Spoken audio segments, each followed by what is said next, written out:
حضرت عائشہ صدیقہ طیبہ طاہرہ رضی اللہ تعالیٰ عنہ کی سیرت کے متعلق چند باتیں بیان کروں گا۔ آپ کی فضیلت، سب سے بڑی فضیلت یہ ہے کہ آپ اولین و آخرین میں جو سب سے اعلیٰ ہیں، خاتم النبیین ہیں، وجہ تخلیق کائنات ہیں، حضور خاتم النبیین کی زوجہ ہیں، قیامت تک آنے والے تمام مؤمنین کی ماں ہونے کا شرف آپ کو حاصل ہے، اور حضور کی تمام ازواج مطہرات میں سے زیادہ انعام و اکرام والی ہونے کی سعادت آپ کو حاصل ہے۔ حضور نے آپ کی شان و عظمت خود اپنی لسان اقدس سے بیان فرمائی۔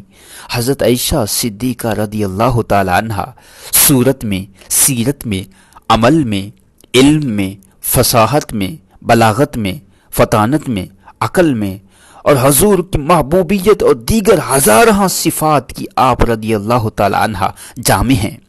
علوم قرآن کی ماہرہ تھی، علوم حدیث کی جامع تھی۔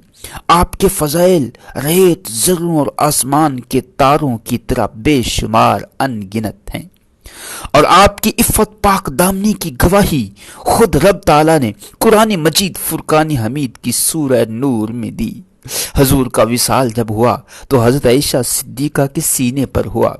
حضور کی آخری آرام گاہ حضرت عائشہ رضی اللہ تعالی عنہ کا حجرہ تھا۔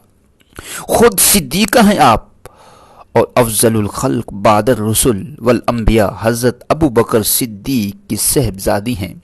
آپ کے دولت قدا میں دولت دارین ہے، کیونکہ آپ کے والد صدیق ہیں اور شوہر خاتم النبیین وجہ تخلیق کائنات ہیں۔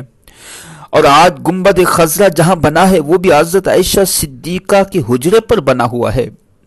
آپ کی شان میں سورہ نور نازل ہوئی۔ امت کی تمام عورتوں سے بڑھ کر عالمہ، مجتہدہ، فقیہہ، فصاحت والی، بلاغت والی، علم وراثت میں سب سے زیادہ علم رکھنے والی تھی۔ آپ سخاوت بہت زیادہ فرماتی، اتنا سخاوت فرماتی کہ بعض اوقات گھر میں کچھ بھی نہ رہتا، اپنے کھانے کے لیے بھی کچھ نہ ہوتا۔ ایک مرتبہ حضرت عائشہ صدیقہ رضی اللہ تعالی عنہ نے 1,00,000 درہم آپ نے اللہ کی راہ میں خرچ کر دیا، اور گھر کے لیے بھی کچھ نہ بچا۔ ہمیشہ روزہ رکھتی۔ حضرت عائشہ صدیقہ تسبیح، ذکر اور عبادت میں اپنا وقت گزارتی۔ اعلیٰ حضرت امام احمد رضا خان فرماتے ہیں، بنت صدیق آرام جان نبی، بنت صدیق آرام جان نبی، اس حریم برات پہ لاکھوں سلام۔ اللہ رب العزت کی بارگاہ میں دعا ہے کہ ہم سب کو ان کا فیضان نصیب فرمائے۔ آج 17 رمضان حضرت عائشہ صدیقہ کا یوم وصال۔